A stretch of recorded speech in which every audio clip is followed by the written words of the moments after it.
வெள்ளரிக்காவை எடுத்து ஒரு கடி கடிச்சு வச்சுச்சாங்க. அந்த மாதிரி கிட்டத்தட்ட ஒரு 20-30 வெள்ளரிக்காவை ஒரே ஒரு கடி மட்டும் கடிச்சு கடிச்சு கடிச்சு வச்சு வச்சுச்சாங்க. சரி நாளைக்கு நம்ம நண்பர்களோட இந்த தோட்டத்தில் இருக்க எந்த வெள்ளரிக்காய் சுவையான வெள்ளரிக்கான்னு பார்க்கணும். நாம இப்ப வீட்டுக்கு போலாம், ஏன்னா சூரியன் வந்துருச்சு அப்படின்னு சொல்லிட்டு நிறைய அந்த வீட்டுக்கே போக ஆரம்பிச்சிட்டாங்க. காலையில விவசாயி வந்த ஆரம்பிச்சோம்.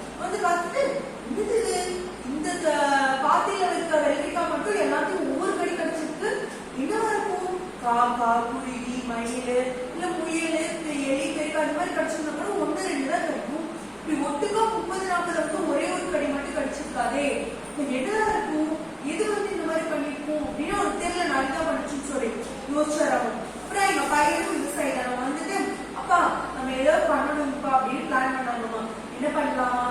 நம்ம அப்பெல்லாம் பேப்பர்லாம் கட்டி விடுவோம் அப்படின்லாம் நிறைய ஐடியாஸ் எல்லாம் வச்சிருந்தாங்கம்மா. இதெல்லாம் சரி வராது, நம்ம சாணி கரைச்சு அந்த வெள்ளரிக்காய் மேல ஊத்திடலாம். சாணி நாக்கு அடிக்குள்ள ஒரு மாதிரி வாசம் அடிக்குள்ள, அப்பனா கண்டிப்பா எந்த பறவையோ விலங்கோ சாப்பிடாது. நம்ம அதுக்கப்புறம் சரி பண்ணிக்கலாம் அப்படின்னு. சரி ஓகேன்னு சொல்லி அதே போல நல்லா சாணியை கரைச்சு எல்லா வெள்ளரிக்காய் தொழிச்சுக்கிட்டாங்க.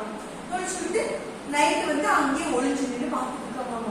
யாரு இந்த மாதிரி பண்றதுன்னு பார்க்கலாம் அப்படின்னு சொல்லி கொஞ்சம் நிறைய நிறைய வந்துச்சுல. இந்த நிறைய அந்த ஃப்ரெண்ட்ஸ் எல்லாம் கூட்டிட்டு வந்திருக்கு.